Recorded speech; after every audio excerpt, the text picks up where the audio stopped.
اتنا شکوہ ہے ہماری زندگی، آپ یقین کریں ان باتوں کی بھی دوست دعا کرانے آ جاتے ہیں جہاں دل کرتا ہے کہ انہیں سمجھائیں کہ یار ماں کہیں تو ٹھہرنا اپنے رب کی رضا۔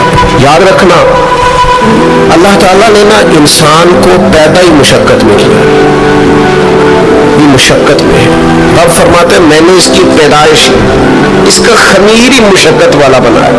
اللہ کریم نے قرآن مجید میں فرمایا لقد خلقنا الانسان فی کبد، فرمایا بے شک ہم نے آدمی کو مشقت میں رہتا ہوا پیدا کیا، پیدا ہی اس کو کبد کیا ہے، مشقت میں رہتا ہوں، اس نے مشقت کرنی، بچپن میں بھی مشقت۔ چلے کچھ تھوڑا سا آپ کو سمجھانے کے لیے بات کر لیتے ہیں۔ پرائمری اسکول میں جانا کتنا مشقت کا کام تھا، ساری رات لوگ منصوبہ نہیں بناتے تھے سویرے چھٹی کرنے کا، وہ کتنی بڑی مشقت کا کام تھا۔ جب 3 مہینے کی چھٹیاں ہوتی تھیں تو وہ اللہ کرے کوئی میں ایسا جملہ نہ بولوں، اساتذہ بڑے قابل احترام ہوتے ہیں، لیکن ہمارے جو استاد صاحب تھے نا وہ تو صرف ایک آدھ چیپٹر چھوڑتے تھے، باقی کہتے ساری کتابیں لے کے لے آنا۔ تو وہ جب وہ سبق دے رہے ہوتے تھے مشقت کا تو بندہ سوچتا تھا کہ چھٹیاں آرام کرنے ملی ہیں سن یا یہ والی مصیبت کرنے کو ملی تھی، جہاں چھٹیوں میں رہے ہوتے تھے مشقت بڑھ جاتی تھی۔ آج تو ان چیزوں پر ہنسی آتی ہے، مشقت، جد و جہد، ہر لمحے جد و جہد، اور ہر مشقت اپنے ٹائم پر مشقت ہوتی ہے۔ آج آپ سے کہا جائے بہت سارے لوگوں سے پرائمری کا امتحان دینا ہے تو آپ کہیں گے بائیں ہاتھ کا کھیل ہے، بھائی آپ بائیں ہاتھ کا کھیل ہے، تب نہیں تھا، اور جو آج پرائمری کر رہے ہیں ان کے لیے بھی آج بائیں ہاتھ کا کھیل نہیں۔ ہر مشقت اپنے وقت پر مشقت رہتی ہے، کسی وقت کسی چیز کا انتظام کرنا آپ کے لیے بڑا قابل تکلیف ہوتا ہے، آزمائش والا ہوتا ہے، بعد میں آپ سمجھتے ہیں کہ یہ تو کوئی مسئلہ ہی نہیں تھا۔ اللہ نے انسان کو مشقت، ہم نا سکون ڈھونڈتے ہیں، بس ٹھیک ہے گھر بن گیا، بس ٹھیک ہے اب میں نے بچے پال لیے، بس ٹھیک ہے۔ او بھائی تو نے آگے بڑھنا ہے، تو نے مشقت کرنی ہے، جد و جہد میں رہنا ہے۔ او یار آپ ٹھہرے تو صحیح، استقامت تو ہو، ذرا ذرا سی بات پہ بلبلا اٹھنا، تڑپ جانا، ہر چیز سے الجھ جانا، یہ بندہ مومن کی شان نہیں۔ طاقتور زندگی گزارو، طاقتور۔ حضرت زید بن ارقم رضی اللہ تعالیٰ عنہ بیمار تھے، یہ ذرا بات سننا میرے کریم کی۔ اللہ کے پیارے حبیب علیہ السلام تیمارداری کے لیے تشریف لے گئے تو حضور سید عالم علیہ السلام نے جا کر جناب زید بن ارقم کی طبیعت کو دیکھا تو کمزوری تھی اور وہ پریشان بھی تھے۔ تو حضور علیہ السلام کو اللہ تعالیٰ نے غیب کے خزانوں کی کنجیاں عطا فرمائی ہیں، قریب مسکرا کے فرمانے لگے زید اس بیماری سے پریشان نہ ہو، اس سے تو آپ نے ٹھیک ہو جانا ہے۔ اس روایت پر خاص غور کرنا کیا کہہ رہا ہوں، فرمایا اس سے آپ نے پریشان نہیں ہونا، اس سے تو آپ نے ٹھیک ہو جانا ہے، مسئلہ ہی نہیں۔ ہاں اس کے بعد ایک وقت آئے گا آپ کی آنکھوں کی بینائی رخصت ہو جائے گی اور عمر بھی آپ کی لمبی ہوگی، یعنی ایک بڑھاپا، ایک نظر چلی جائے گی۔ اب آپ یہاں غور کریں سرکار طبیعت کیا کر رہے ہیں۔ حضور فرما رہے ہیں یہ جو مشکل ہے یہ تو گزرنے والی ہے، اس کے بعد جو مشکل آنے والی ہے وہ اس سے بڑی ہے۔ فرمایا زید اس کے بعد آپ کی بینائی چلی جائے گی اور عمر بھی لمبی ہوگی، تو بتائیے اس وقت کیا کریں گے۔ حضرت زید بن ارقم رضی اللہ تعالیٰ عنہ عرض کرنے لگے یا رسول اللہ میں اللہ کی رضا پر ثواب کی نیت سے صبر کروں گا۔ مانا کیا ہے، دکھ قبول محمد بخشا راضی رہن پیارے، ٹھیک ہے اگر بینائی جائے گی اور بڑھاپا آئے گا تو قبول کریں گے، رب کی رضا کے لیے ثواب کی نیت سے صبر کریں گے۔ ایسے بھی کبھی دنیا میں میدان لگتے ہوں گے کہ بیماری آئے گی، بتایا جا رہا ہے اور پوچھا جا رہا ہے کہ تو کیا کرے گا، تو بتا رہے یا رسول اللہ صبر کروں گا، تو نتیجہ بھی وہی بیان ہو رہا ہے، یعنی سارا سودا نقد و نقد۔ اسی وقت ہتھیلی پہ سرسوں جم رہی ہے، حضور نے فرمایا کیا کرو گے، یا رسول اللہ صبر کروں گا اللہ کی رضا کے لیے ثواب کی نیت سے۔ تو حضور فرمانے لگے اگر تو صبر کرے گا تو پھر نتیجہ سن، اللہ تجھ سے حساب نہیں لے گا، بغیر حساب ہی جنت عطا کر دے گا۔ اور میرے بھائی ایک مشکل سے آپ گزر گئے، اب آپ کو اگلی مشکل کے لیے تیار رہنا ہے۔ تھوڑے دن اگر سکھ سے جینا چاہتے ہو تو ایک ہی علاج ہے، ایک مالک کی رضا میں راضی رہو، نہ سمجھ آئے تو پھر کربلا والے امام حسین کی طرف دیکھنا، وہ نانا کے کندھوں پہ تھے پھر بھی بڑے خوش تھے،